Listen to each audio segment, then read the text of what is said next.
Bonjour et bienvenue pour ce nouveau webinaire. Je m'appelle Evelyne et je travaille au laboratoire matériaux de construction du CSTC.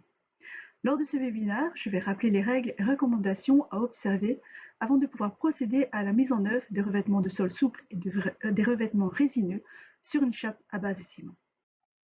Car en effet, même si la réception du support est du ressort du donneur d'ordre, l'entrepreneur doit s'assurer que ce support permette d'envisager les travaux dans les règles de l'art. Si ce n'est pas le cas, il doit en informer immédiatement le donneur d'ordre avant toute mise en œuvre, et ceci afin d'éviter tout risque de pathologie par la suite, comme montré sur ces photos. En effet, on voit, en partant de la gauche, un problème de cloquage du revêtement de sol résilient suite à un support trop humide lors de la pose. Sur la photo du milieu, on voit clairement un défaut de planéité du support qui est visible à travers le revêtement de sol résilient. Et enfin, les deux photos de droite ont trait à des revêtements de sol résineux.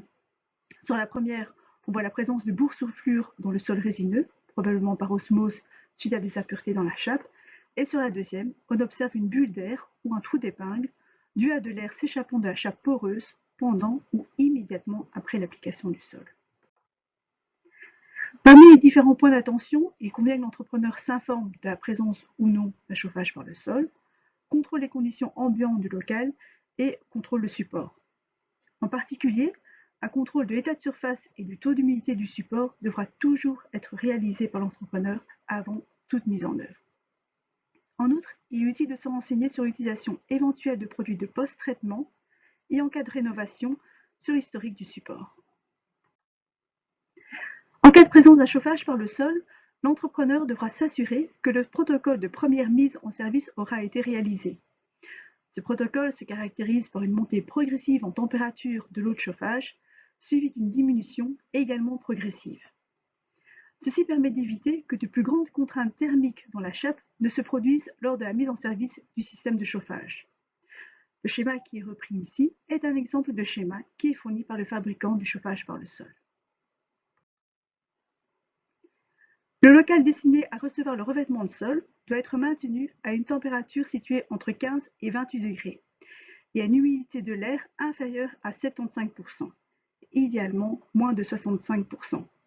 Ces conditions doivent être respectées avant, pendant et après la mise en œuvre. Lors de la mise en œuvre, la température du support doit s'élever à minimum 10 à 12 degrés en fonction du système à placer. Veuillez toujours bien suivre pour cela les recommandations du fabricant du système. Dans tous les cas, la température du support devra impérativement être 3 degrés au-dessus du point de rosée de l'air ambiant. Et pour vous y aider, ce tableau reprend la température minimale du support, tenant compte de ce facteur de 3 degrés au-dessus du point de rosée, et ce en fonction des conditions ambiantes du local. Par exemple, pour une température de l'air de 18 degrés et une humidité relative de l'air ambiant de 70%, les travaux ne pourront être démarrés que si la température du support est supérieure à 15,4 degrés. Passons au contrôle même du support. Il est de la responsabilité de l'entrepreneur de vérifier au préalable son état de surface. Plus précisément, le support doit être exempt de poussière ou de taches d'huile ou de graisse. En particulier pour le revêtement résineux, la chape doit toujours être dégrossie mécaniquement, par exemple par grenaillage ou ponçage. Concernant la planéité, et en cas de doute, l'entrepreneur peut procéder à une vérification à l'aide d'une règle de 2 mètres munie de 2 taquets. En l'absence d'indication quant aux classes de planéité, la classe de planéité normale est exigée pour les revêtements de sol textile et résineux, alors que les revêtements de sol résilients exigent une classe de planéité sévère. La mesure à la bombe à carbure constitue la méthode la plus fiable pour mesurer le taux d'humidité en masse d'un mortier de chape sur chantier. Je vous propose de vous expliquer cette méthode au moyen de cette vidéo. Le nombre de mesures dépend de la surface du local. Jusqu'à une surface de 250 m², il est recommandé d'effectuer au moins une mesure du taux d'humidité du support. Dans un premier temps, il s'agit de repérer la zone la plus humide de la chape à l'aide d'un humidimètre électronique. Une fois la zone identifiée, un échantillon de la chape est prélevé via un burin. La prise de l'échantillon se fera à une profondeur suffisante, au minimum à la moitié, voire même aux 2/3 de l'épaisseur de la chape.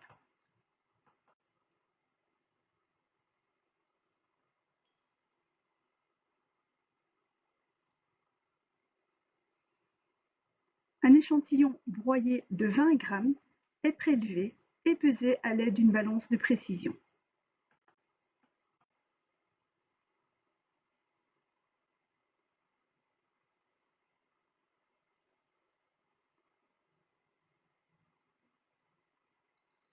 L'échantillon est ensuite introduit dans la bombe à carbure, ainsi que la capsule de carbure et les billes métalliques destinées à favoriser le broyage du mortier prélevé.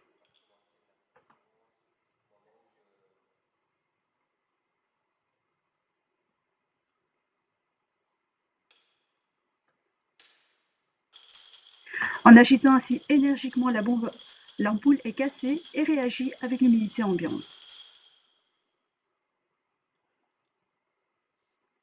Le manomètre renseigne une valeur qui, en fonction du poids de l'échantillon, donne son taux d'humidité en masse.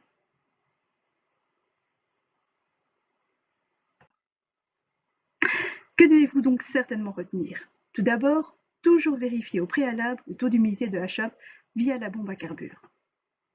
L'échantillon à tester sera prélevé au minimum à la moitié pour le revêtement résineux, voire même les 2/3 pour le revêtement de sol souple de l'épaisseur de la chape. Attention à ce prélèvement en cas de présence d'un chauffage par le sol. Il convient dans ce cas de déterminer le prélèvement en concertation avec le donneur d'ordre. Et enfin, veillez à un temps d'attente suffisant pour la lecture au manomètre. En effet, ces photos ont été prises à différents temps d'attente. Après chaque lecture du résultat, la bombe à carbure avait été à nouveau agitée. Et même s'il s'agit d'un échantillon de chape particulièrement humide, on constate qu'il est nécessaire d'attendre 15 minutes afin d'obtenir un résultat fiable. Le résultat obtenu doit ensuite être comparé au taux d'humidité admissible de la chape, qui est fonction du type de revêtement de sol, de ses caractéristiques, et en particulier sa perméabilité à la vapeur d'eau, et de la présence ou non d'un chauffage par le sol.